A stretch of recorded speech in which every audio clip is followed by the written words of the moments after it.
Dr. Javed Akhtar, you are president of OMELA, a local group which has been formed for the legal assistance of Muslim youths who have been imprisoned in terror cases. I am Akhtar from 2circuits.net.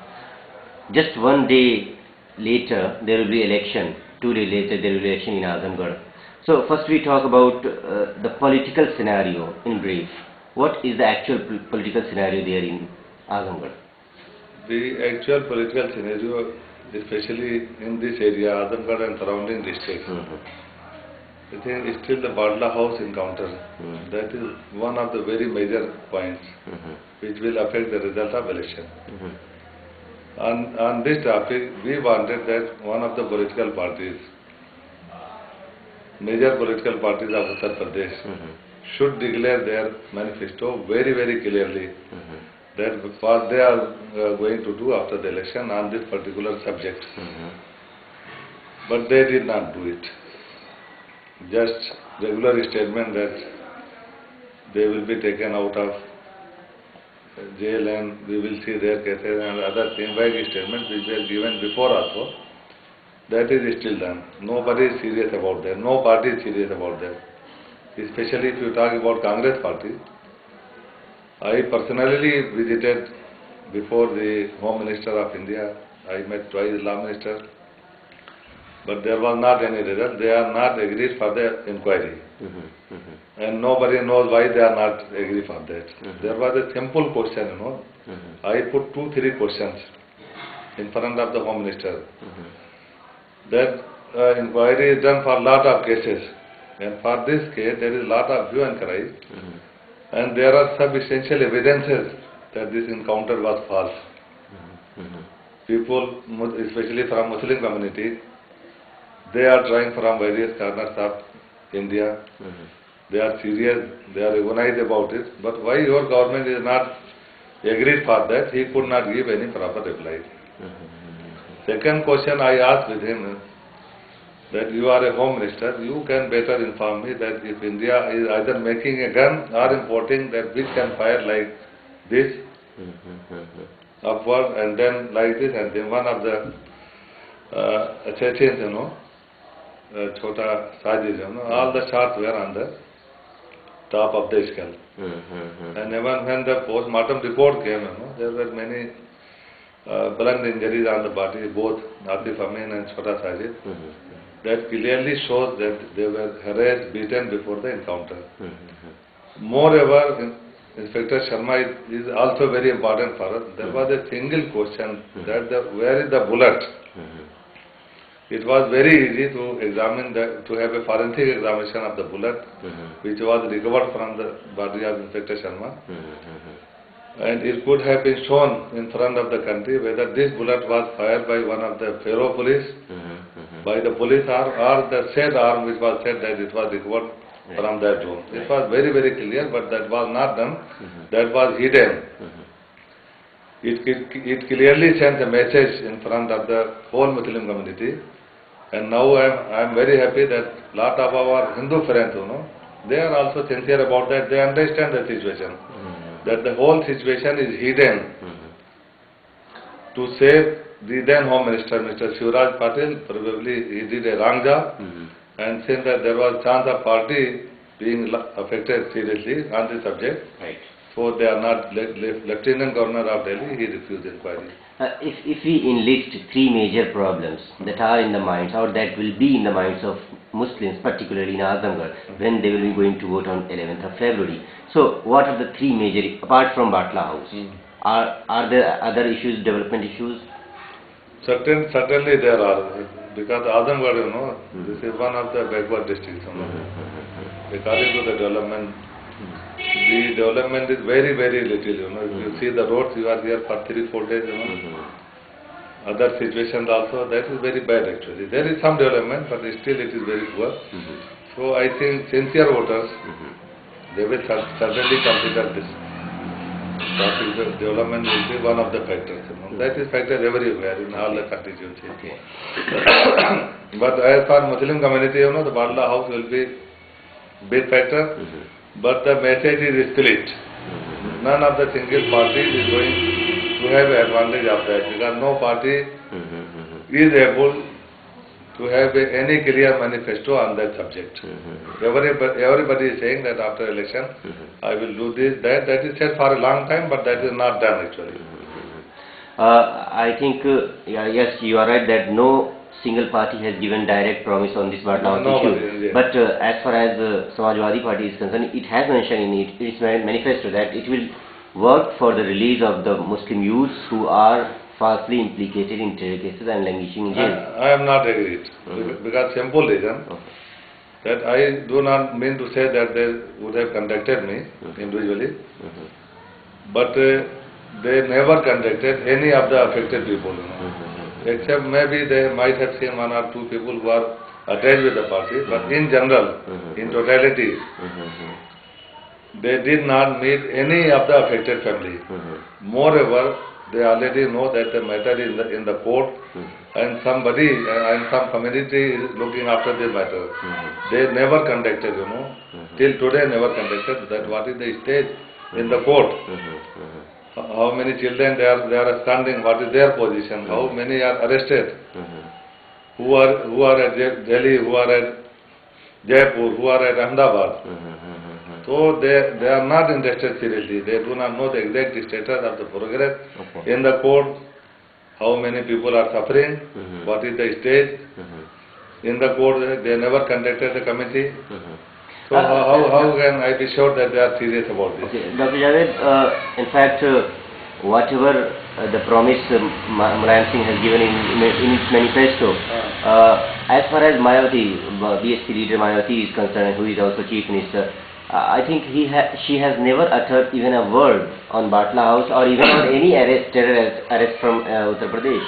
No, actually, and most of the arrests have taken place in the last 5 years. I want to say that the activities of Ms. Mayawati is very clear.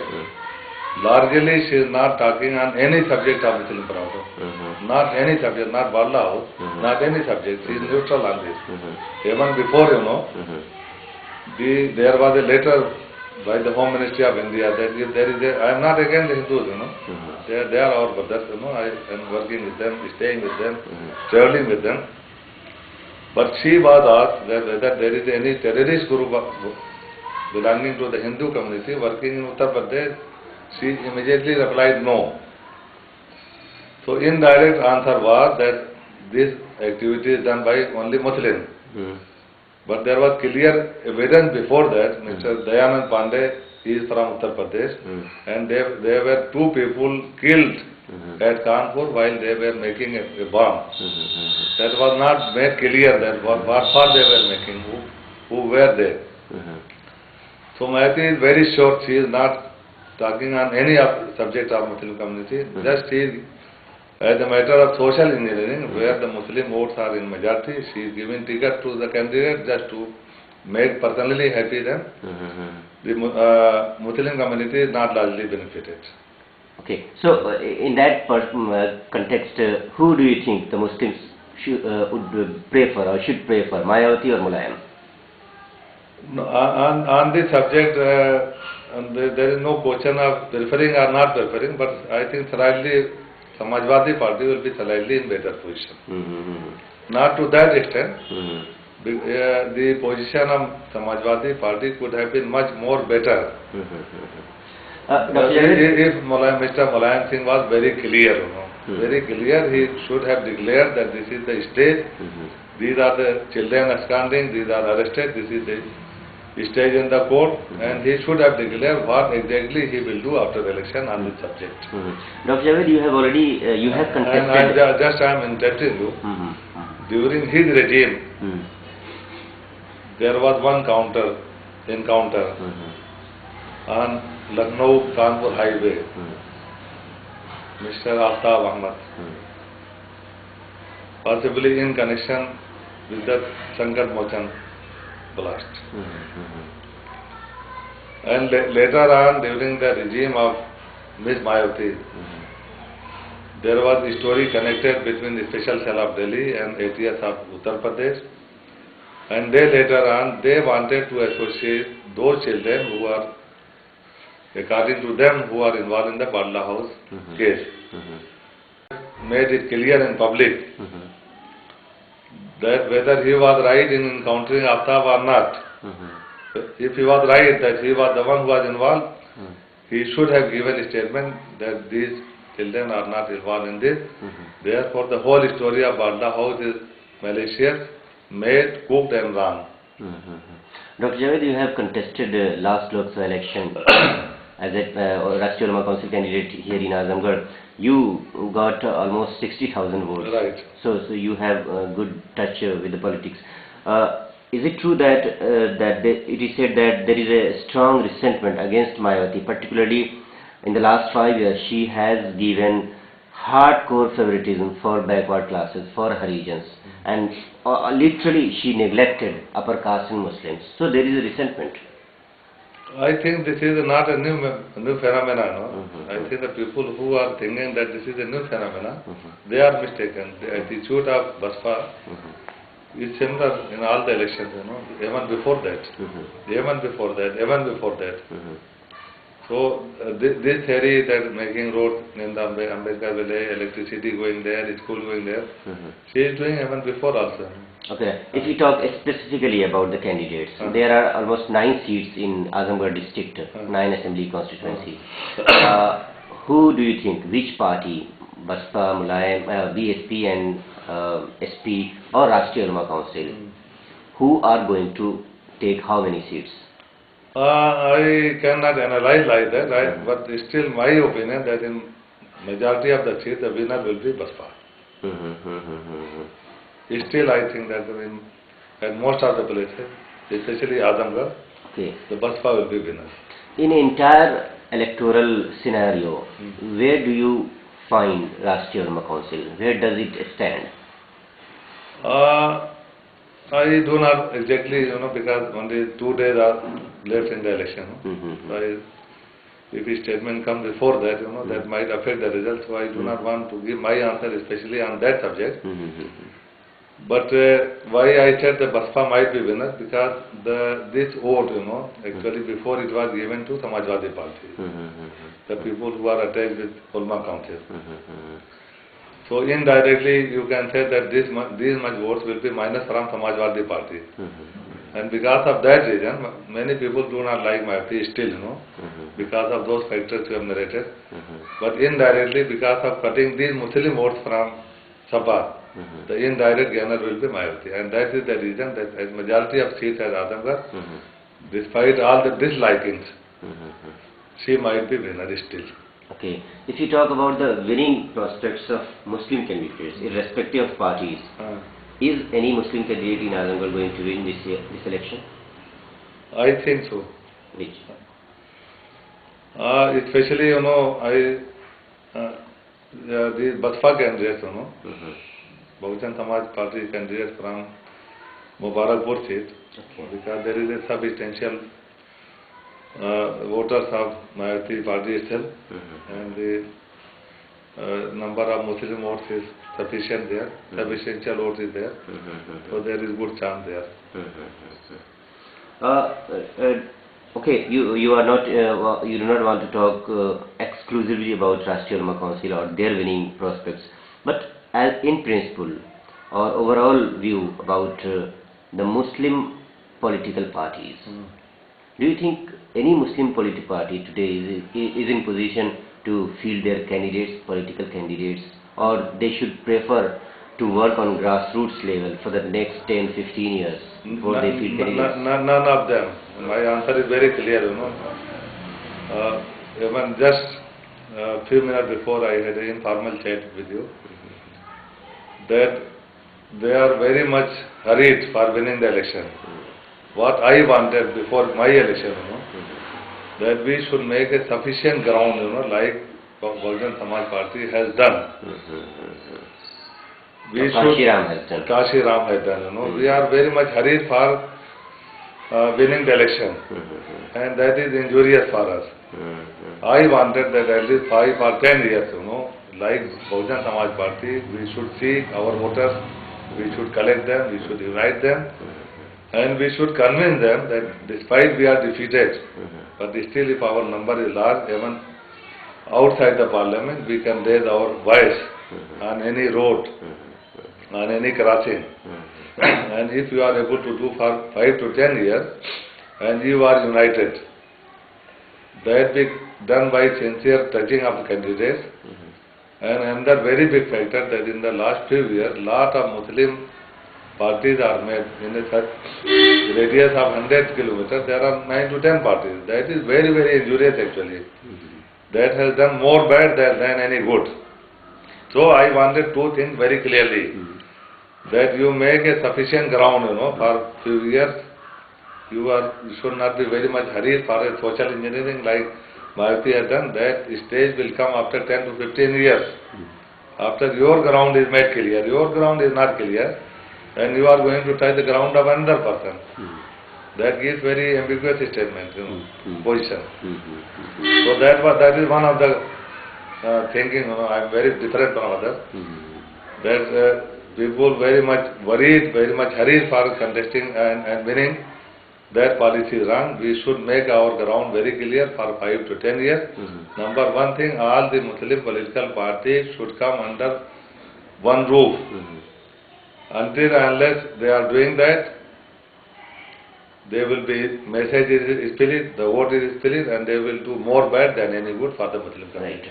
Right. If we compare the position of Rashtriya Ulama Council, today's Rashtriya Ulama Council and the Ulama Council of 2009 Lok Sabha election, it is said that the support base of Rashtriya Ulama Council in the last 3 years has gone drastically down.